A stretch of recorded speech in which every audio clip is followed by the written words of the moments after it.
모세에 대해서는 우리가 너무나 잘 아는 바고 또 본문 이야기도 상당히 많이 읽어보시고 또 설교도 들어보시고 하셨을 거라고 생각합니다. 모세만큼 성경에 길게 나타나는 사람도 드문 것 같고요. 또 성경을 많이 쓴 사람도 없는 것 같고 상당히 모세는 성경에서 중요한 역할을 차지하는 사람 같습니다. 출애굽기가 특징적으로 우리에게 보여주는 게 하나님께서 우리를 어떻게 구원하시는가, 그리고 구원받는 우리가 어떻게 살아야 하는가, 언약적 순종이라는 표현으로 구원받은 우리가 어떻게 그분께 순종하고 살아야 되는가에 대해서 이제 출애굽기가 상당히 아주 이렇게 핵심적으로 보여주고 있고, 사실은 이게 성경 이야기인 것 같습니다. 이게 둘 중에 하나만 했으면 좋겠다 하는 생각이 들 때가 많죠. 그러니까 하나님께서 우리를 전적으로 구원하셔서 우리가 할 게 없게 만드시면 참 좋겠다 하는 생각이 한편으로 들고요. 또 한편에서는 그런 얘기 하지 말고 그냥 우리가 어떻게 하느냐에 따라서 구원받고 구원받지 않고 이러면 되지, 이것도 아니고 저것도 아니고 하다, 뭐 이런 생각을 자꾸 하게 됩니다. 하나님이 구원하셨다고 우리가 할 일이 없다고 막 그러다가 또 언제는 또 우리가 아무것도 안 하면 안 된다고 얘기하고, 이게 상당히 좀 서로 다른 이야기 같아서 좀 힘들어 하시는 경우를 제가 많이 봅니다. 마치 작은 거인 이런 얘기입니다. 작으면 작고 거인이면 거인이지 무슨 작은 거인은 뭐야, 이런 생각이 들잖아요. 요즘에는 뭐 사회적 경제 이런 말도 많이 씁니다. 이게 사실 서로 상반되는 단어를 하나로 묶어서 의미하고 싶은 바가 있거든요. 근데 우리의 믿음이 좀 그런 것 같습니다. 성경은 우리에게 계속해서 하나님의 선물로서의 구원, 하나님의 선물로서의 믿음을 얘기합니다. 그것은 너희에게서 나는 것이 아니요 하나님의 선물이다. 그런데 동시에 또 계속해서 우리에게 행함이 없는 믿음은 죽은 믿음이다. 나더러 주여 주여 하는 자마다 다 천국에 들어갈 것이 아니라 아버지의 뜻대로 행하는 자라에 들어갈 것이다 라고 얘기를 하기도 합니다. 이 두 가지는요 서로 다른 것이 아니라 한 가지다라는 것이 성경의 이야기고, 그걸 성경이 우리에게 믿음이라고 얘기합니다. 그게 우리의 구원이라고 얘기합니다.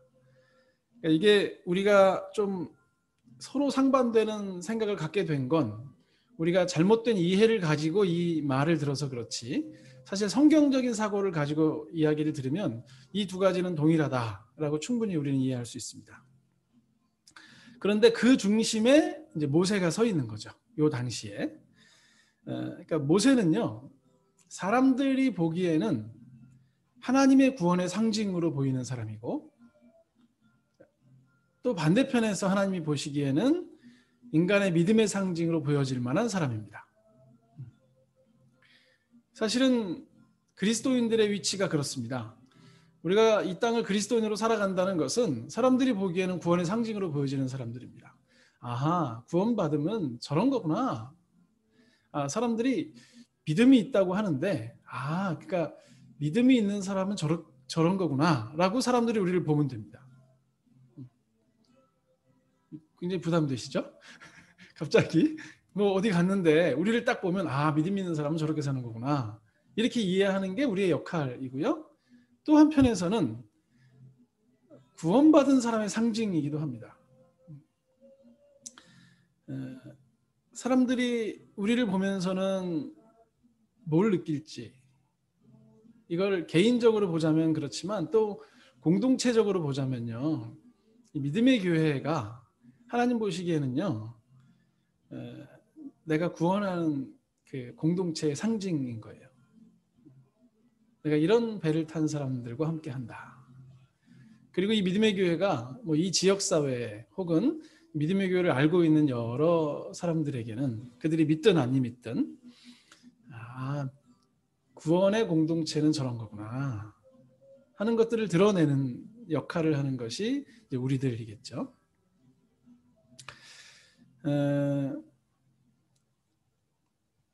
오늘 본문에서 제가 이런 말씀을 드리는 이유는 오늘 본문이 참 그런 모습을 좀 특징적으로 보여주는 것 같습니다. 제가 올 한 해 믿음의 교회에 나와서 설교할 때마다 이제 족장들 한 명 한 명을 말씀을 드리면서 그들의 믿음이 어떠했는지를 좀 설명을 드렸는데, 모세는요, 다 아시는 얘기겠지만 제가 짧게 말씀을 드리자면, 이집트에 유대인 남자아이가 태어나면 다 죽이던 시절에 태어났습니다. 그래서 엄마가 몰래 숨기고 살다가 기적적으로 살아남은 아이가 모세입니다. 그리고 그 기적적으로 살아남아서도 그냥 살아남은 게 아니라 왕궁에 들어가서 왕자로서의 신분을 가지고 40년간 훈련을 받았던 사람이 모세고요. 어린 시절에 그럼에도 불구하고 어머니의 손에서 자라서 민족의 정체성을 잘 이해했던 사람이 모세이기도 합니다. 되게 특이한 사람입니다. 40년 동안 열심히 훈련하고 준비된 이 모세는 한 40살쯤 됐을 때 혹시 요셉의 꿈이 나에게서 이루어질까 하는 생각을 했던 것 같아요. 그래서 동족끼리 싸우는 걸 보고 말리다가 상처를 받고 그것을 떠납니다. 그러니까 그 전에 이집트 사람 하나를 죽여서, 자기 동족 히브리 민족을 괴롭히는 이집트 사람을 하나 죽여서 이제 몰래 감추었었는데, 동족들이 싸우고 있는데 가서 야, 우리는 이럴 사람들이 아니야 라고 얘기했더니, 누가 너한테 이런 일을 맡겼니? 네가 뭔데? 하면서 오히려 모세에게 이제 반항을 하죠.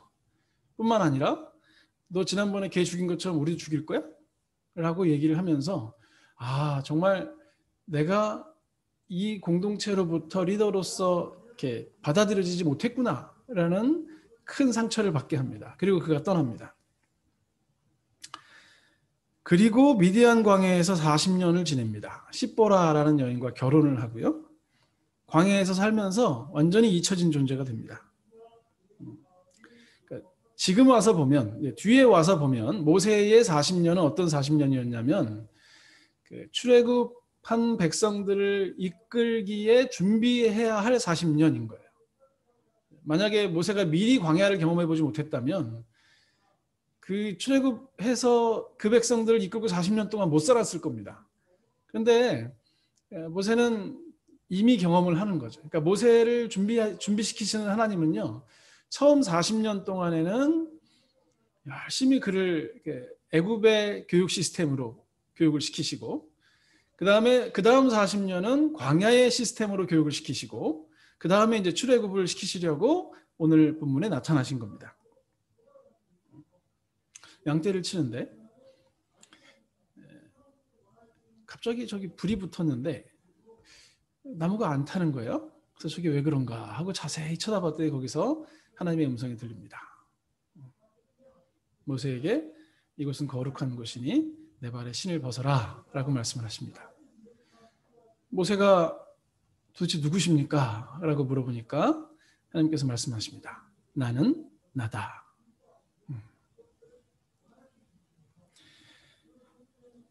그러더니 하시는 말씀이, 이제 너는 가서 너희 민족과 바로에게 내가 너희를 애굽 땅에서 인도해내겠다라고 이야기를 해라 라고 명령을 내리십니다. 그 모세가, 주님, 오늘 본문인데요, 저는 말을 잘 못합니다. 전에도 그랬고 지금도 그렇습니다. 저는 원래 말을 못하는데요, 전에도 그랬었고요, 지금도 그렇습니다. 저는 입이 둔하고 혀가 무딘 사람입니다 라고 못 갑니다 라는 얘기를 아주 완곡하게, 전 능력이 없습니다 라고 얘기를 합니다. 정말 능력이 없을까요? 그래도 애굽의 최고 교육 시스템에서 40년을 공부한 사람인데 정말 능력이 없을까? 근데 실제로 이후에 모세를 보면요, 별로 능력이 없어 보이지 않고요, 아론이 무슨 말을 많이 하지도 않아요. 사실 모세가 많이 하고 다닙니다. 근데 여기서는 일단 난 능력이 없습니다 라고 얘기합니다. 그러니까 하나님께서, 야, 입을 만든, 누가 입을 만들었냐, 네가 네 말 하는 게 아니라 내 말 하는 거야 라고 말씀을 하십니다. 그리고는 다시 가라고 하세요. 그러니까 두 번째로 거절하면서 주님, 보낼 만한 사람을 보내십시오. 아까는 능력이 없다고 하고요. 이제는 존재로서 저는 아닙니다. 이제 진짜 할 얘기를 하는 거예요. 저는 아니죠, 주님.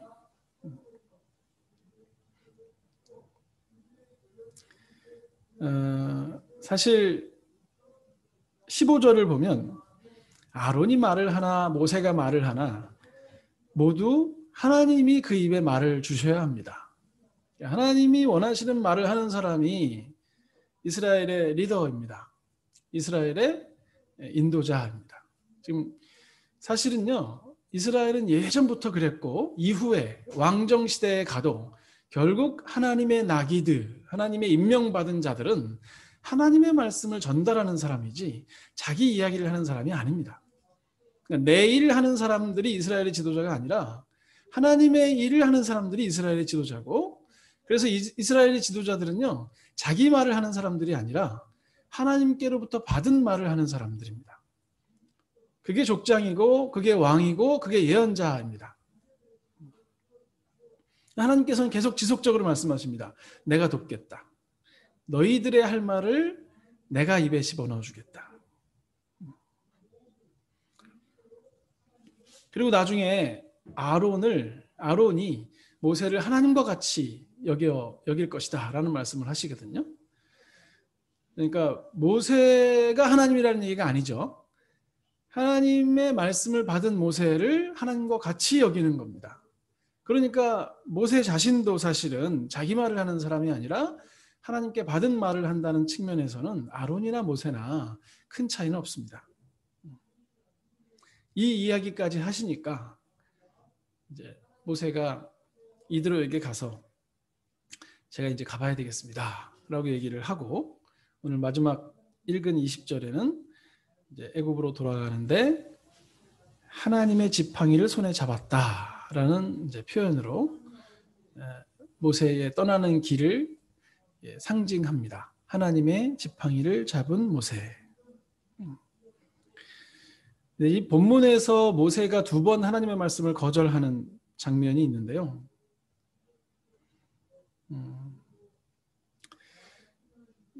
이 부분을 우리가 어떻게 좀 이해할 수 있을까 하는 생각을 좀 해보려고 합니다. 말씀드렸다시피 모세는 참 잘 훈련된 사람입니다. 최소한 처음 40년 동안에 궁정에서 왕자로서 훈련을 받았고, 그 자신도 자기 백성을 구원해야 한다는 생각이 굉장히 강했던 사람이었습니다.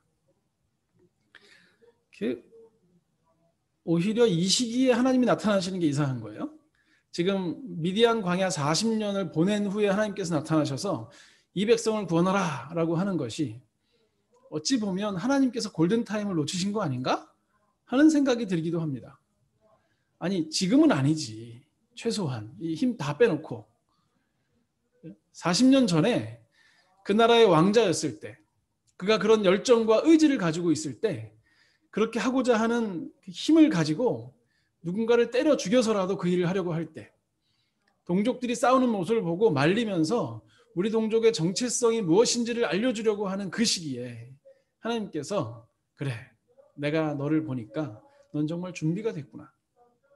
자, 이제 데리고 나가라 라고 하셨으면 모세가 얼마나 신이 났겠습니까? 역시 내가 이렇게 준비가 되었구나. 이만큼 준비했더니 이제 하나님께서 나를 쓰시는구나 하고 기분 좋게 나갔을 겁니다. 그런데 그때는 가만히 계시다가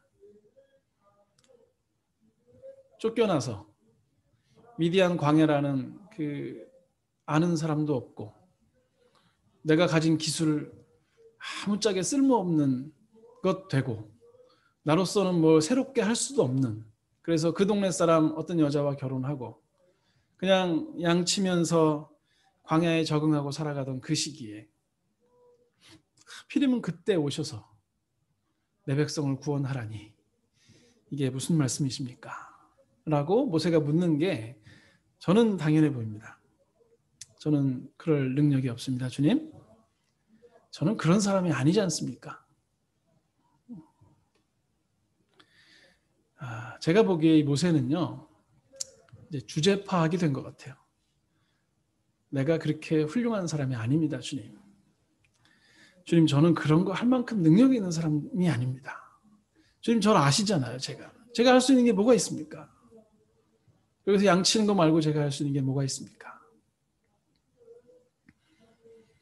그런데 주님은 지금 부르셨습니다.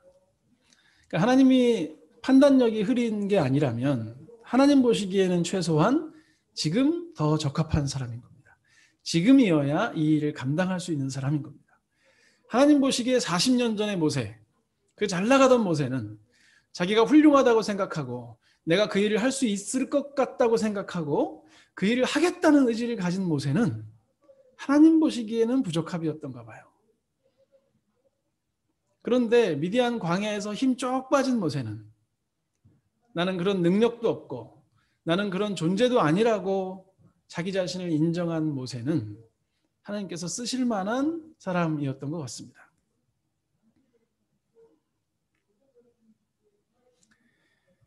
근데 가만히 한번 생각을 해보십시오.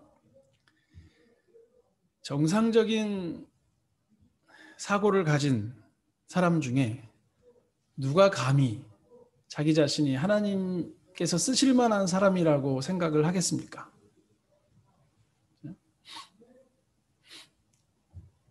우리 스스로 나는 하나님이 쓰실 만한 사람이다 이렇게 생각이 드십니까? 네. 정상적이라면 이런 생각을 안 하는 게 정상인 것 같아요. 제 생각에는. 나는 준비가 잘 돼 있어서 하나님 날 쓰셔.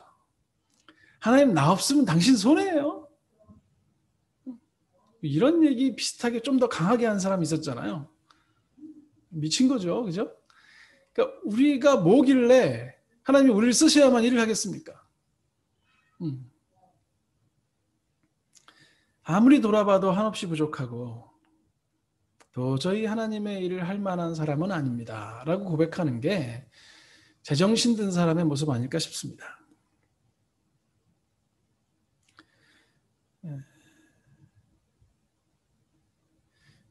그래서 저는 오늘 모세의 모습이 되게 정직해 보여요. 자기 자신을 정직하게 수용한 거예요. 나는 별거 아닙니다.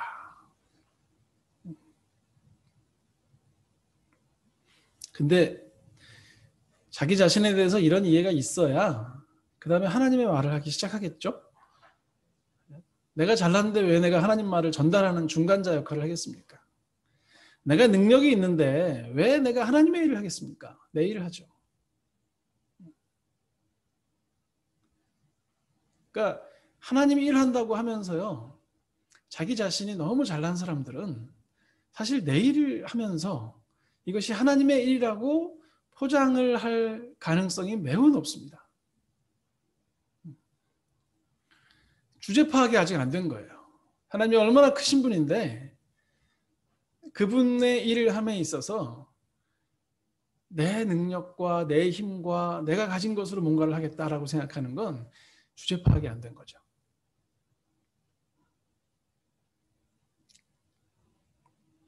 그렇다고 그 사람의 능력이 전혀 안 쓰이냐 하면 그런 건 아닌 것 같아요.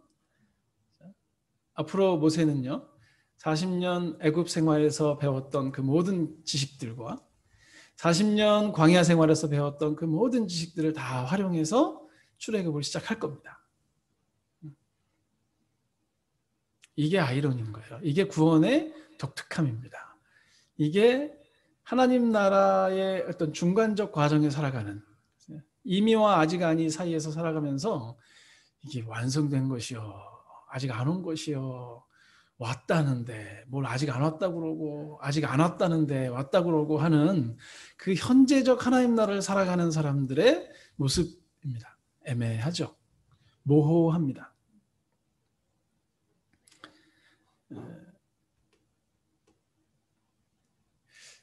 모세는 드디어 하나님의 일을 하기에 적합한 사람이 된 것 같습니다. 하나님의 뜻을 순종하기로 결정합니다. 자기 자신이 얼마나 부족하다는 것을 자기가 압니다. 그런데 또 하나님께서 계속 하라고 하니까 네 하고 가서 이디로에게 얘기를 합니다. 제가 이제 가봐야 되겠습니다. 그리고 그 길을 걸어갑니다.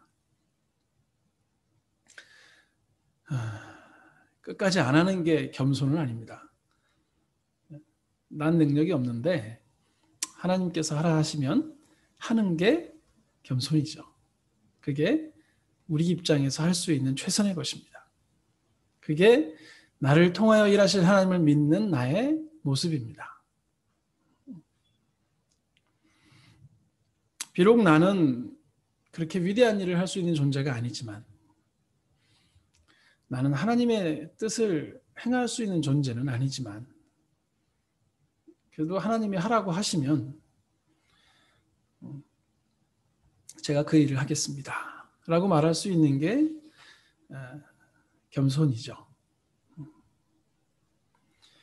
그러니 하나님을 믿는 사람, 모세, 우리가 바라보면서 이렇게 살았구나, 저게 믿음의 상징이구나 라고 바라볼 모세는요, 이 양면성을 가지고 있는 사람입니다. 한편으로는 자신이 얼마나 부족한 존재인지에 대하여 확실하게 인정한 사람입니다.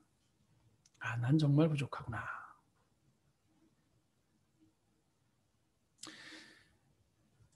우리가 믿는 게 우리 자신이라면 우린 괜찮은 사람이 되셔야 됩니다. 내 능력, 나이기 때문에 가능하다. 내 학력, 내 경력, 내 지식, 내 재력, 내 인맥 이런 것들에 초점을 맞추고 사셔야 됩니다. 만약 내가 믿는 것이 나라면 그런 스펙을 쌓으셔야 됩니다. 근데 내가 믿는 게 하나님이라면 우리 자신을 그렇게 포장할 필요는 없습니다. 그러니까 스펙을 쌓지 말라는 얘기가 아니라 그것이 내가 아니라는 사실을 인정할 수가 있습니다. 제가 목사 안수 받았다고 목사는 아니죠. 그건 과정이었죠. 그 후에 제가 만약 목회자로 살지 않는다면 제가 무슨 목사겠습니까? 하나님을 믿는 사람들은요, 자기 자신에 대하여 좀 더 솔직할 수 있을 것 같습니다. 자기 자신을 정직하게 수용할 수 있을 것 같아요. 내가 그런 사람이다. 내가 참 부족하고 참 연약한 사람이다. 이런 이해는 하나님을 발견하게 합니다. 내가 얼마나 보잘것없는 사람인지에 대하여 이해할 때 하나님께서 어떤 분인지에 대해서 우리가 이해하기 시작합니다. 내 능력, 내 업적, 내 영향력, 내 이야기 이런 것들을 하기 위해서 인생을 낭비하지 않습니다. 내가 믿는 게 하나님이기에 그냥 하나님이 원하시는 것이 궁금한 거예요. 그리고 어떻게 하면 하나님이 원하시는 일을 할 수 있을까 고민하면서 하나씩 하나씩 실행해 나갑니다. 사실 이 일은 내가 아니어도 할 수 있는 일인데 하나님이 나에게 맡기셨으니까 여기서 내가 최선을 다해서 하나님의 뜻을 이루어 봐야지 하는 소망을 갖게 되는 겁니다. 나 아니면 이 일을 못해. 나만 할 수 있어. 그래서 내 뜻대로 해야 돼가 아니라 이거 사실 하나님 일 망쳐놓으면 안 되는데 내가 잘해야 되겠다 하는 마음으로 이 일을 계속하는 거죠. 믿음은 우리를 아주 정직하게 인정하게 하고 믿음은 우리로 하여금 하나님 앞에 헌신하게 합니다. 그래서 믿음이 있는 사람은 자기를 꾸미기 위하여, 있는 척하기 위하여, 잘난 척하기 위해서 남보다 더 낫다고 말할 필요가 별로 없습니다. 하나님 안에서 나는 아주 연약하고 부족한 사람인 것을 나도 알고 솔직히 우리 옆에 있는 사람도 다 압니다. 그래서 그냥 그런데 인생 낭비하지 않고 그냥 정직하게 수용하고 살아갑니다. 나는 못난 사람입니다. 저는 부족합니다. 그러나 믿음이 있는 사람은 거기서 멈추지 않습니다. 하나님께서 제안하신 것을 수용하고 헌신합니다. 내가 살아가는 것이 하나님의 뜻을 이루어가기 위해서 살아간다는 것을 인정하고 하나님께서 하시려고 하는 그 일에 내가 노력하고 하나님께서 하시려고 하시는 그 말을 하려고 내가 노력하고 하나님의 생각을 내가 가지려고 애쓰고 그러면서 하나님 뜻대로 살려고 하는 거죠. 우리가 살아가는 시대는요. 거짓되고 부풀린 자를 가지고 살아가라고 권면하는 그런 사람이 성공한 사람이라고 말하는 시대입니다. 없어도 있는 척. 그거 해야 우리가 성공했다고 얘기해 줍니다. 시험 성적이 높으면 자격증을 많이 취득하면 남보다 나은 사람이라고 생각을 하게 됩니다. 누구나 알만한 직장에 취직하거나 아니면 돈을 많이 버는 일을 하고 있거나 남들이 들으면 거기 살아 하는 그런 동네에 살거나 그러면 성공했다고 이야기하는 시대에 우리는 살고 있습니다. 자동차 광고 중에서 그런 거 있죠. 친구가 내게 물었다. 어떻게 사냐고. 그래서 차를 보여줬다. 뭐 이런 거 있잖아요.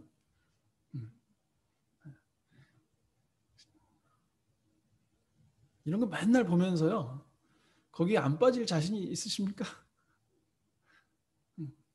저는 그 선전을 볼 때마다 제 모닝이 생각납니다. 지난번에 불에 타가지고 아직도 그을린 모닝을 제가 타고 다니는데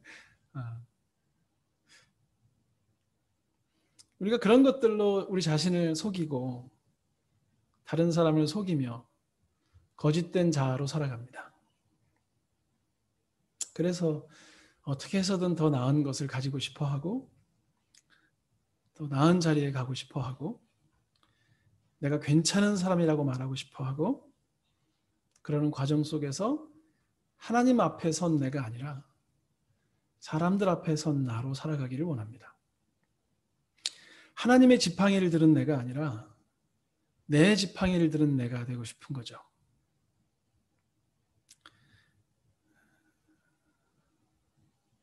우리 사회는 계속해서 얘기합니다. 한 번뿐인 인생 네 마음대로 살아라. 네가 하고 싶은 것을 해. 분명히 잘못을 했는데도 이렇게 얘기해 줍니다. 네 잘못이 아니야. 이게 사회적 미덕으로 여겨지는 사회에 우리는 살고 있습니다. 어떤 기준을 가지고 살아가는 것, 어떤 목표를 가지고 살아가는 것이 미숙하거나 무식하거나 하다고 사회가 우리에게 얘기해 줍니다. 그래서 우리가 하나님의 기준을 가지고 살겠다 이렇게 얘기를 하면 하나님의 뜻에 순종하며 살겠다 이렇게 얘기를 하면 좀 이상해 보일 때가 있습니다. 왜 그런 기준을 가지고 살아? 상황마다 다 다른 거 아니야? 이렇게 우리에게 얘기를 합니다. 그런 얘기를 자꾸 듣다 보면 우리 자신도 우리 자신을 용인하면서 살아갑니다. 그렇게 살아가는 게 정상이다. 근데 성경은 진정한 의미는 하나님 안에서만 발견될 수 있다고 얘기합니다.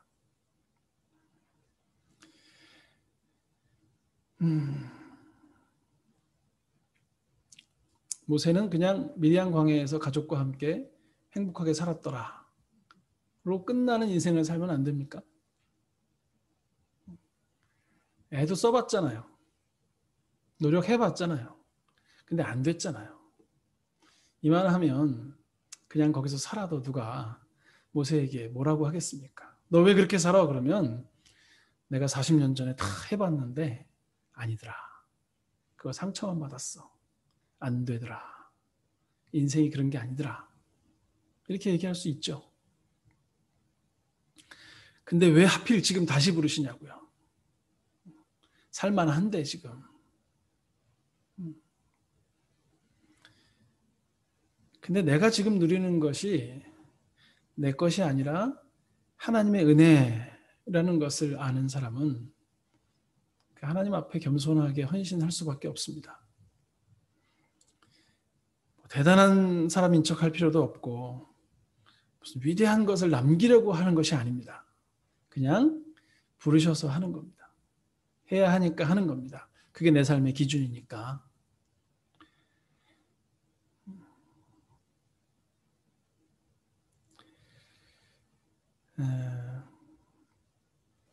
모세가 보여주는 믿음은요, 솔직히 저는 그럴 능력도 없고 그걸 할 수 있는 사람이 아닙니다. 그런 존재가 아닙니다. 라고 정직하게 자기를 수용하는 모습입니다. 이런 믿음이 있으십니까? 모세가 우리만 못해서 이러는 건 아니거든요. 모세가 하나님 앞에 서 있어서 이러는 겁니다. 그가 하나님 앞에 서 있는 순간 자신의 능력, 자신의 업적, 자신의 위대함은 아무것도 아니라는 것을 인정할 수밖에 없게 되는 것. 그것을 우리는 믿음이라고 부르면 좋을 것 같습니다. 그리고 모세의 믿음은 거기서 끝나지 않고요. 진정한 헌신을 하는 믿음입니다. 진정한 헌신은 어려운 일을 하는 게 아닙니다. 다른 사람을 많이 도와주는 게 헌신이 아닙니다. 하나님의 일을 하는 것이 헌신입니다. 우리는 지금 교회를 돕는 게 아니라 어떤 사람을 돕는 중이 아니라 하나님의 일을 하는 중이다 라는 마음으로 살아가는 것, 그것을 믿음이라고 부를 수 있을 것 같습니다. 모세는 하나님의 지팡이를 들고 일어섭니다. 그러니 믿음을 가지면 얼마나 자유로워질지 한번 상상을 해보십시오. 믿음을 가진 사람은요, 진정한 자유를 누립니다. 그는 더 이상 누군가에게 자신을 잘 보이게 하기 위해서 노력할 필요가 없습니다. 어디에 매여 있을 필요가 없습니다. 그들의 평가에, 이 사회가 주는 어떤 가치관에 거기에 매여가지고 그것을 있는 척하기 위해서 자신의 자유를 빼앗기지 않습니다. 진짜 자유롭죠. 또한 믿음을 가진 사람은요, 하나님의 뜻을 쫓아가기에 자유롭습니다. 내가 그리로 갈 거야 라고 가는 거예요. 그게 될까 안 될까, 사람들이 어떻게 볼까, 성공할까 실패할까가 중요한 게 아니라요, 하나님이 원하시는 거라면 하는 겁니다. 얼마나 자유롭습니까?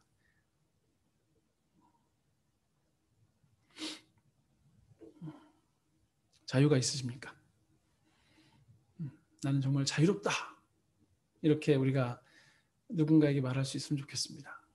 나는 믿음이 있어서 진리를 알지니 진리가 너희를 자유케 하라는 예수님의 말씀이 내 안에 들어와서 그 진리 안에서 누군가에게 보이기 위한 삶을 사는 것이 아니라, 자신의 무엇을 성취하기 위해서 사는 것이 아니라 정말 모세처럼 정직하게 자기를 수용하고, 그리고 하나님께서 원하시는 일을 위하여 자신을 내어놓을 수 있는 그런 모습으로 살아가는 게 진짜 행복이고 진짜 자유고 진짜 평화죠. 사람들이 이런 걸 원한다고 말하면서요, 이렇게 못 삽니다. 사람들이 그러니까 제 얘기 아닌 것 같은데 저도 그렇긴 합니다. 진짜 진리를 알고 진리로 인하여 자유하게 된 사람, 믿음 때문에 세상이 감당치 못하는 사람, 이런 멋있는 말 우리가 들으면 가슴이 뛰잖아요. 그렇게 살고 싶어. 난 그렇게 될 거야. 아니면 난 그런 상태야. 정말 그러면 되는데 자꾸 뭐가 걸려서 그걸 못하는지 모르겠어요. 우리가 누가 우리를 막고 있는 거 아니거든요. 그냥 그것이 길이다 생각하고 그렇게 살면 됩니다. 뭐 때문에 못하는 게 아니거든요. 하면 됩니다. 개인적으로 특별하려고 노력하지 않으셨으면 좋겠습니다. 내가 남보다 나아야 된다. 내가 남보다 능력 있어야 된다. 이런 거 안 하셨으면 좋겠고요. 또 동시에 내 뜻대로 해야 된다, 이 생각도 안 하셨으면 좋겠어요. 내 마음대로 되어야 한다. 내 마음대로 안 되면 안 된다. 이런 거 안 했으면 좋겠어요. 하나님의 일을 하는 거니까 하나님의 뜻대로 되면 된다라는 생각으로 그렇게 좀 자유롭게 사셨으면 좋겠고요. 공동체적으로 좀 적용을 하자면 믿음의 교회는 이렇게 특별한 교회가 아니다. 훌륭한 교회가 아니다. 그렇게 될 필요도 없다. 우리가 특별해야 됩니까? 그냥 하나님의 뜻을 이루고 살면 되죠. 그러니까 우리의 에너지를 하나님께서 우리에게 원하시는 교회, 어떤 교회일까? 하나님께서 이 시대에 여기 계시다면 무엇을 하고 계실까? 이 고민을 하면 되잖아요, 그냥. 우린 이래서 다르고, 이래서 좀 더 남보다 낫고, 다른 교회보다 좀 더 좋고, 그게 뭔 의미가 있어요? 그냥 하나님이 원하시는 거 우리가 하자. 뭘까? 우리 눈에 보이는 게 뭐야? 그거 하면서 살면 되잖아요, 그냥. 정직하게 우리 자신을 보면 우린 그렇게 좋은 혹은 더 나은 개인도 아니고 공동체도 아닙니다. 그냥 남들이 보기엔 다 비슷해요. 우리 이렇게 훌륭한 사람도 아니고 우리 그렇게 훌륭한 교회도 아니에요. 그냥 우리는 그렇습니다. 하나님께서 우리를 쓰시겠다고 하면 하나님 보낼 만한 자를 보내소서. 제가 보기에 저는 아닌 것 같습니다. 왜 이러십니까 저한테? 오히려 이런 말이 정직하지 않습니까? 그러나 그래도 쓰시겠다고 하면 그때 거절하는 교만함은 버려야죠. 주님, 제가 보기엔 진짜 제가 아닌데요. 주님께서 만약 이렇게 저를 쓰시겠다고 하시면 할 수 없죠. 제가 최선을 다해 보겠습니다. 진짜 노력하겠습니다. 제가 할 수 있는 모든 것을 다 하겠습니다. 하고 그분의 지팡이를 들고 일어서는 그런 우리가 되었으면 좋겠습니다. 네, 기도하겠습니다.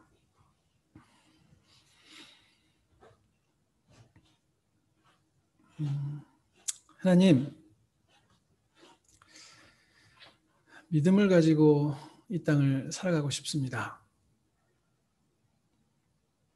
하나님을 바르게 알고 우리 자신을 정확하게 인식하고 그래서 내가 해야 할 일이 무엇인지를 아는 사람으로 살고 싶습니다. 우둔한 저희들을 불쌍히 여기시어 계속 가르쳐 주시기를 원합니다. 또 우리가 속한 신앙 공동체가 믿음 있는 공동체 되기를 소망합니다. 하나님을 바르게 알고 우리 공동체를 정확하게 인식하고 하나님께서 공동체를 통하여 하시고 싶은 일이 무엇인지를 알려고 노력하며 행하려고 노력하며 살아갈 수 있도록 은혜를 베풀어 주시옵소서. 주님께서 가라고 하시는 곳이 어디든 간에 복음 들고 갈 수 있는 우리와 우리 공동체가 되기를, 그리고 그때 가장 큰 기쁨과 자유를 누리며 살아갈 수 있는 우리가 되기를 바라며 예수님의 이름으로 기도합니다. 아멘.